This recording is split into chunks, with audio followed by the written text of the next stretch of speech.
Welcome to Pull the Pin Ready Boot Camp Edition. I'm your host, Jim. With me here, as usual, is Mike. And our special guest today is Jonny. John. What's up, John? Hello, everyone. Oh, not much. Like I was saying, man, just transitioning out of Germany, preparing for the next chapter in life. Heading back to Portland, of all places. Apparently a battleground. Yeah. Portland. Wow. Yeah. Portland. Yeah, we love it out there, though. There's probably more combat in Portland than there is where you're leaving now, right? That's almost guaranteed. Yeah. How long were you over there? Just over 2 years. I got here May 2019. Okay. Not the same company, right? From what you No, know? different company. Different company, Okay. yeah. Okay. The job, are you leaving because of the job or just time to go? No, it's just time to go.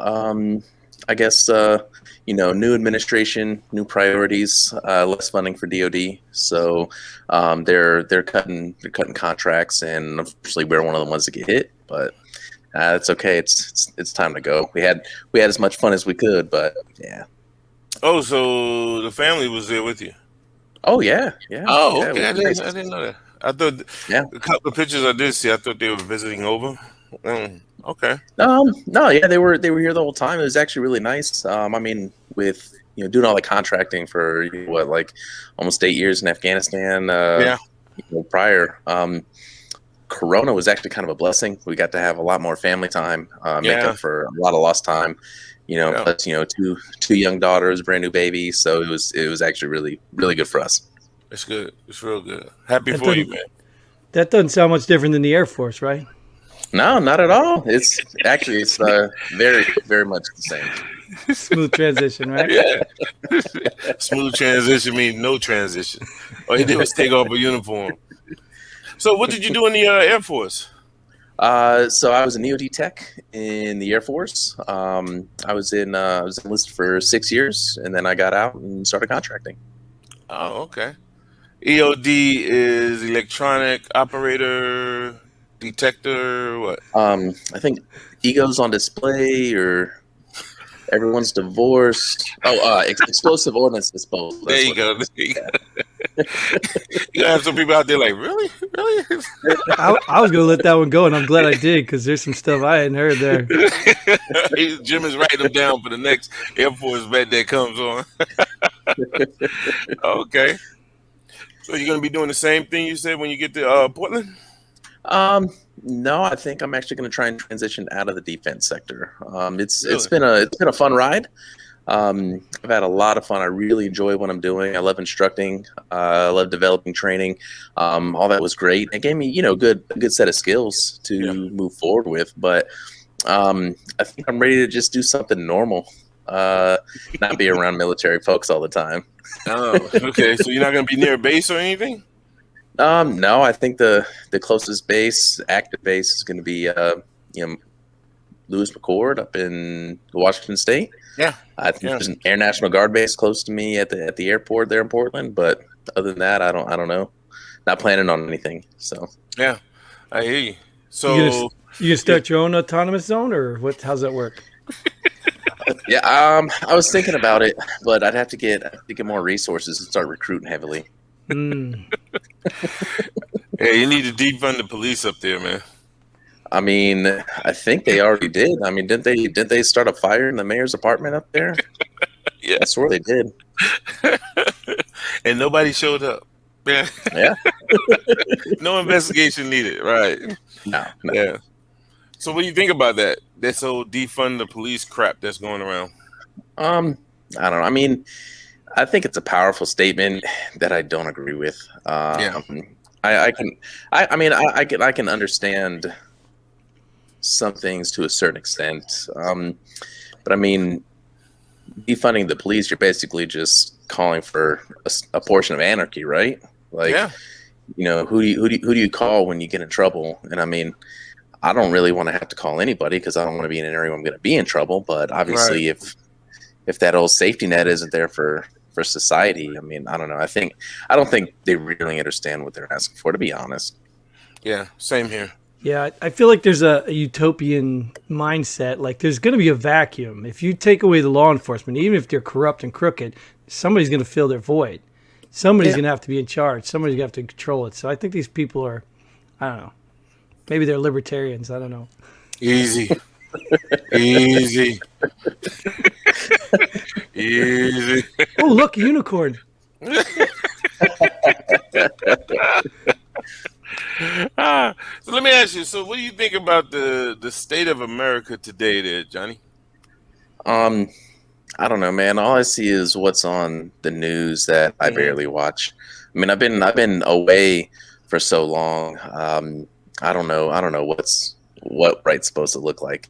To be honest, That's good. That's good you say that because, and that's one of the reasons why I wanted to have you on because I think we've talked about things like this when we was over in the stand, right? About how we're not, there right now. So everything we get is from maybe a certain family member we might talk to every once in a while, but mainly off of social media and these news outlets that are online.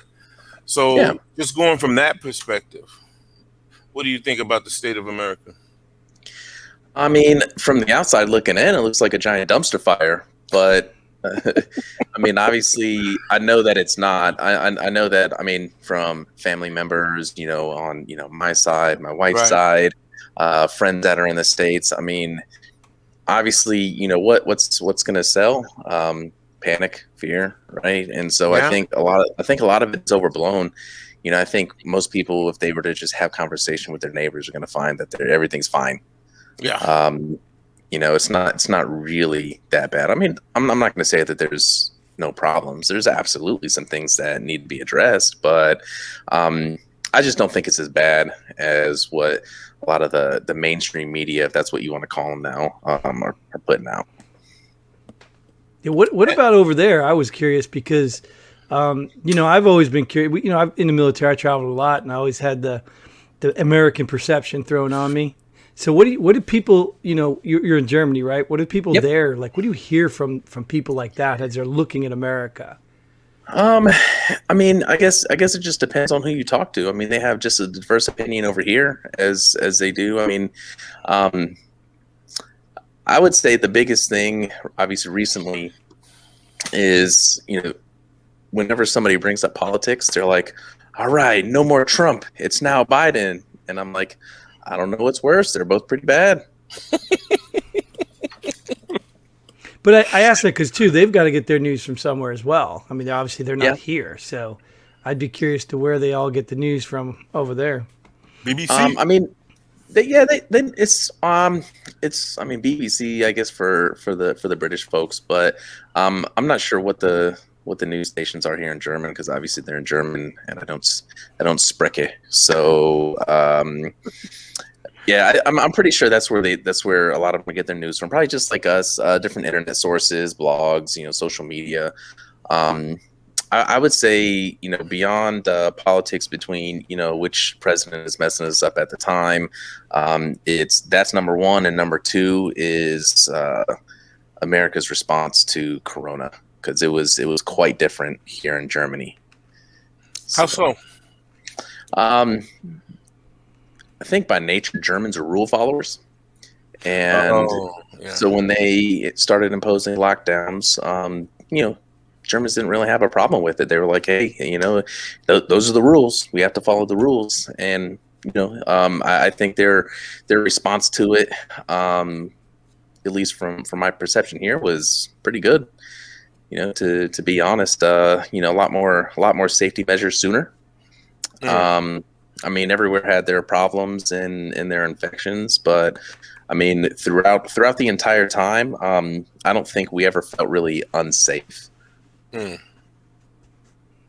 There was a word I heard today. They said it's a German word, but I don't believe it. They said it's how they describe America right now. It's a Clusterfuck.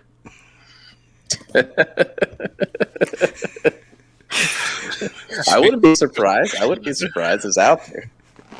Would you agree with that, Jim? What, with us? Yeah. Oh, come on, that's the price you pay for freedom. Just like he said, they're rule followers. So obviously, if they're lockstep and, if they told every German to bring a cinder block, They probably wouldn't realize they were building a wall till it was done.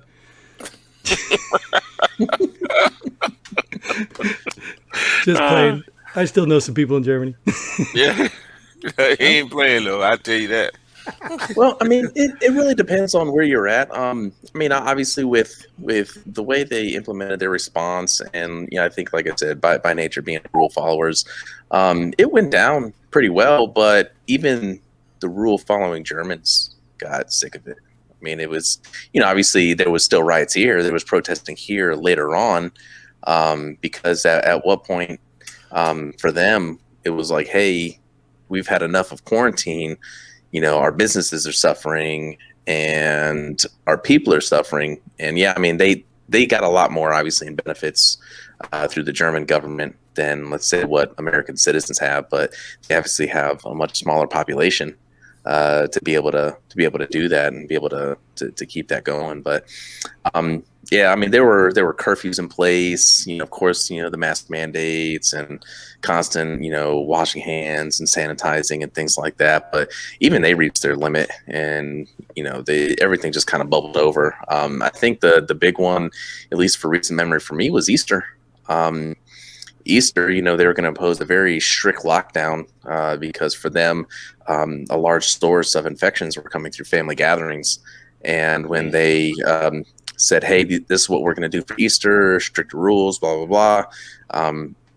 Well, I mean, I don't know, for those of you guys who have been in Germany, know people in Germany, you don't really mess with Germans and their religious holidays at all. So there was a lot of backlash to it. They stepped back some of their proposed restrictions, and then they just put them in like a week later when there was a holiday. Okay. Another thing is, like, when you talk about the size of the population, I think a lot of people don't realize that Germany, if you manipulated the geographic size, not size, but shape, it can actually fit inside of Texas. Yeah, I believe so. What I mean? Yeah, so we have a lot more land, we have a lot more people, so the response can be different. Yeah, absolutely. I think that's apples and oranges sometimes. I mean, we can look at other countries, but it's really hard to, narrow America into some model country around the world because we're nothing like most of them. Yeah, yeah, absolutely. That's why I say if you look at what the states have done, then maybe it's better if you did that, but they have to abide by federal, what the federal government says. So, yeah, I think it's, like I said, a lot of people don't realize that. They just see it as a country.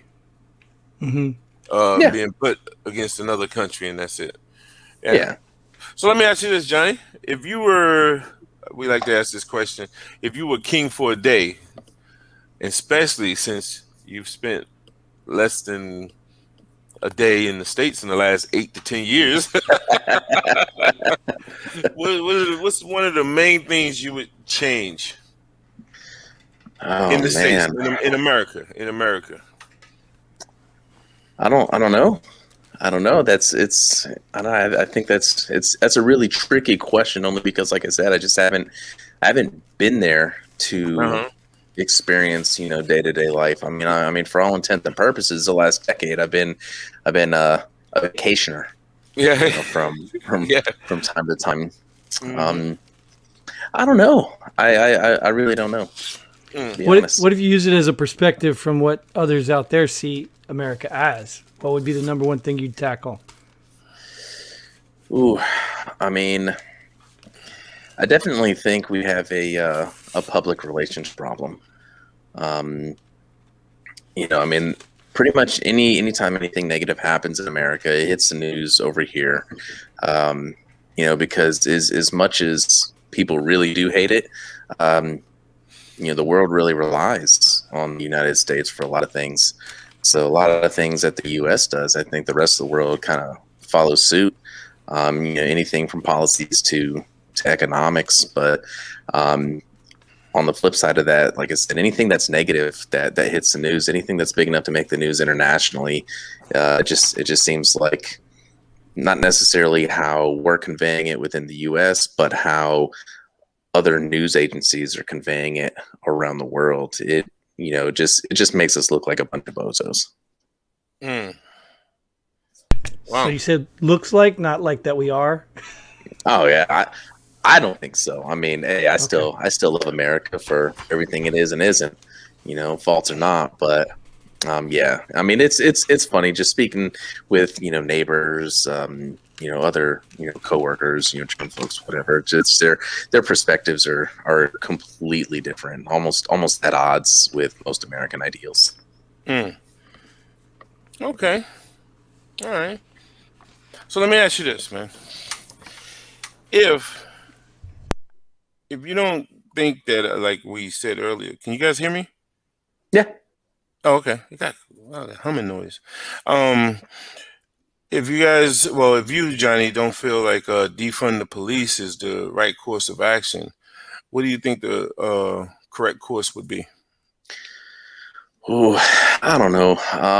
Well, it's It, I know you can't just narrow it down to just one thing, yeah. right? Yeah. So where would you begin? Where would you Well, I begin? mean, look at my background, right?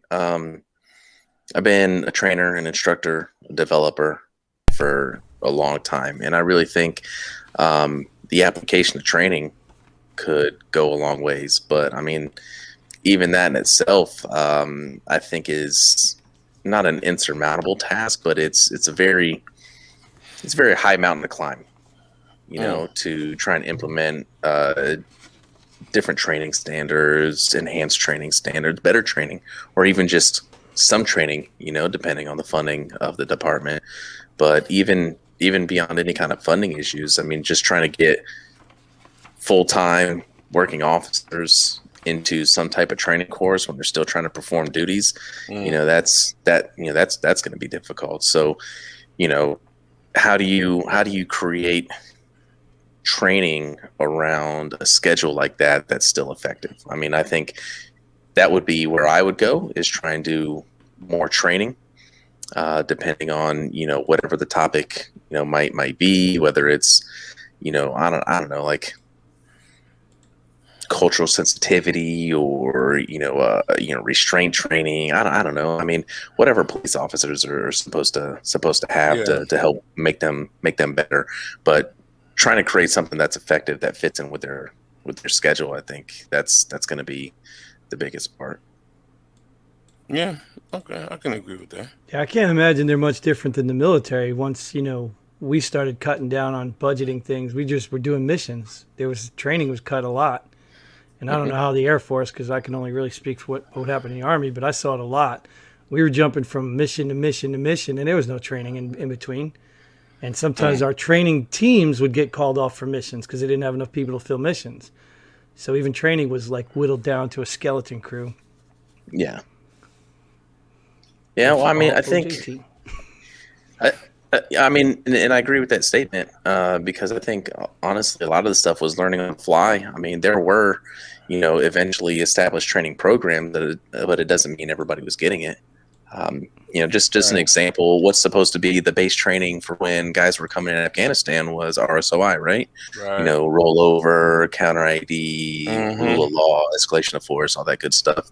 Yep. And I mean, you give them that training the day after they arrive in country, after that international flight. Like, half of them are sleeping, half of Yep. them don't want to be there. So And we know, it I was think really I think you hit a good point there. Is the training exists, and I think one of the things I've seen in the military, not that I've ever done this, but sometimes they pass around some sign-in sheet and people are just signing stuff. Like, yeah. oh yeah, we attended this. Oh yeah, we did this. It would be to somebody's eyes above. Oh yeah, they're doing all this training. Look how great they are. But in reality, they're not really doing any of the training. So I've seen Yeah. that a bit. Maybe even Mike. I don't know. I've seen And Mike do a yeah, I couple of mean, we're, signatures we're that. speaking about the Army, but the only part I disagree with, and I might be wrong here, but how can you mention training and Air Force in the same breath? I don't understand that. I just don't. I don't That's different. Yeah, I think it's just I don't get it. I don't get it. But hey, Well, I I mean, wasn't in the Air Force. they normally actually give us a battle buddy that'll go to the training for us, and we just get the clip notes later. So there you go. makes it easy. Saves That time. makes sense.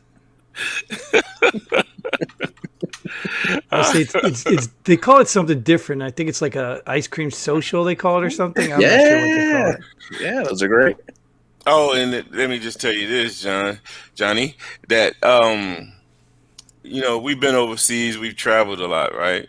I know you're in the Air Force, you did the same thing, but when Jim talks about that, he has gone to Hawaii. That was it. That's his overseas tour right there. That mother boy, I tell you, that he went to Hawaii, had a hard time as a military police.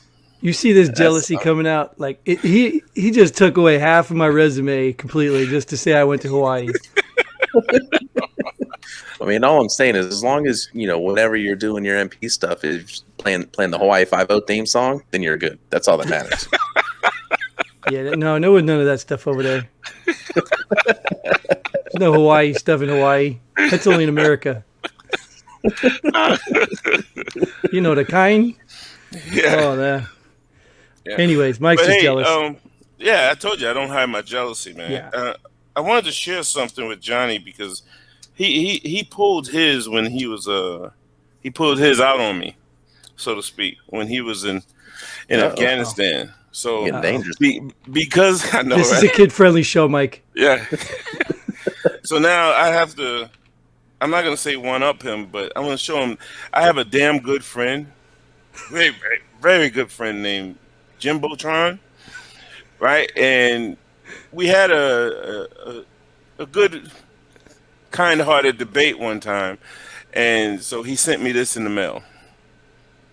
Oh, there we go. And I couldn't wait to get you on the show because you pulled out the other one on me in Afghanistan. Yeah, my wife gave me my black card when we got married. Yeah, he showed me his black card, Jim. I was like, what the? Oh. Wait it's till I meet her. laminated and everything. So it can't even be revoked. I'm good for life. Nice. But obviously it was handmade. It wasn't factory made because, right, Nobody going to print that in the factory. Right. And black people, I don't think they know how to find the factory, right? Isn't that it? Is it right next to the voting booths? Oh, yeah, they won't be able to find that. No. Or the driver's license place. It's somewhere right near there, so they wouldn't be able to find it. Yeah. But that's all I got, Jim. You have anything else? No, I'm content. These Air Force guys, they're hard to talk to sometimes. Cause, I know. They lie a lot when it's training. Yeah. Just all kinds of stories, to be honest. Yeah. Their stories are all about drunken barracks things, you know what I mean? You probably saw more combat related stuff in your other job as far as from your military, huh? I mean, yeah, normally when the Army guys are getting fist fights, we just kind of got to back away and let them go at it. So, hey, let me tell you, I'm going to tell you how it was in Hawaii just because Mike wants to hear it. In Hawaii, we had all 4 branches there. So I was a desk sergeant down at Fort Tarusi, which is in Waikiki. It's right there, and we saw all the branches come in. And you talk about the Army guys, but the Marines were my favorite because the Army guys were just stupid drunks, right? The Marines were like, they were mad, angry. They could tear a building down. And then you put them in the cell. They're spitting at you, calling your name. And all of a sudden, it's like, hey, your gunny's on his way. Boom. And even if they weren't like that, when Gunny showed up, they were like that. It was hilarious. We didn't encounter a lot of Air Force guys because they didn't really have to go out and party. The party was always there at the Air Force base. Yeah. I pulled over one Air Force guy for drunk driving. And he was not drunk.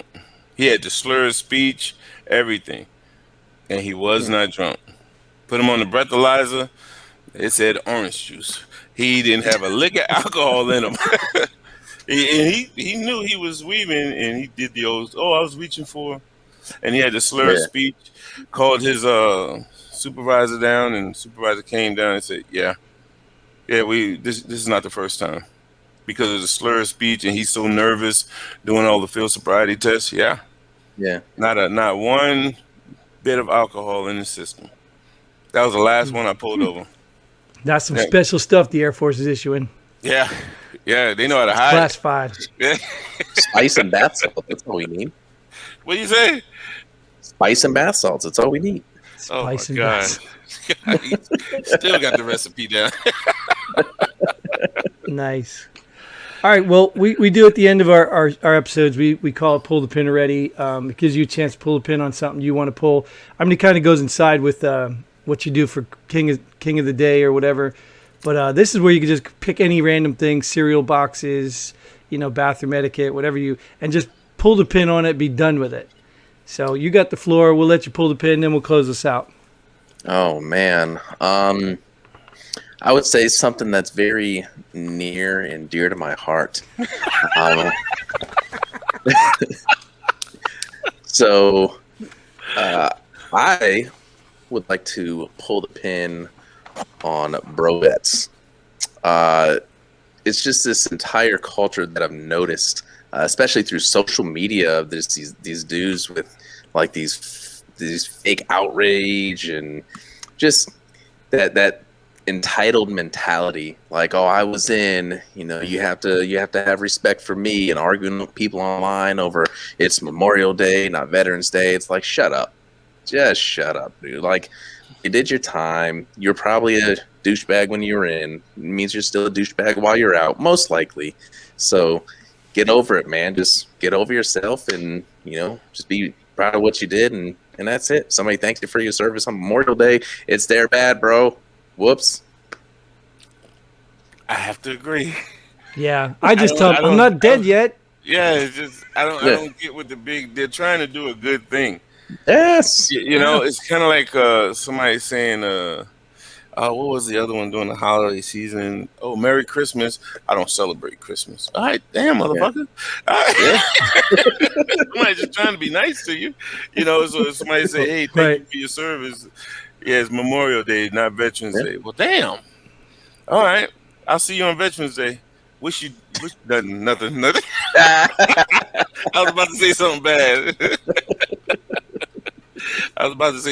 But no. But yeah, that's a good one, though. That's a good one. Appreciate that, Johnny. All right. You got anything, Jim? No, I'm content. That's good. Yeah. Thank you for your service. Thank you, Johnny, for showing up. Thanks for joining us. Yeah, hey, thanks for having me today. I appreciate it. This was fun. Jim is one of those guys that don't like it. That's what the problem is. What? No, I don't. I think it's sad that people don't know the difference. But anytime somebody wants to thank me for my service, but then again, in reality, I do feel awkward sometimes when people do that. Like, what is your response when people say thank you for your service? I get awkward. Thank sometimes. you. I appreciate it. Yeah. I mean, that's what I've got to. But it's almost like, well, thanks for staying here. Like, I mean, I don't know what to tell. Like, thanks for trying to sleep with my wife. I mean, like, what do you say? Like, I'm done, man. And that is all the time we have for this episode. We hope you enjoyed it. We hope you come back. We hope you come on to the website, www.pullthepinalready.com. Get involved. Get on the show. And like, comment, subscribe, all that fun stuff. Until next time, Godspeed. Hey, and pull the pin.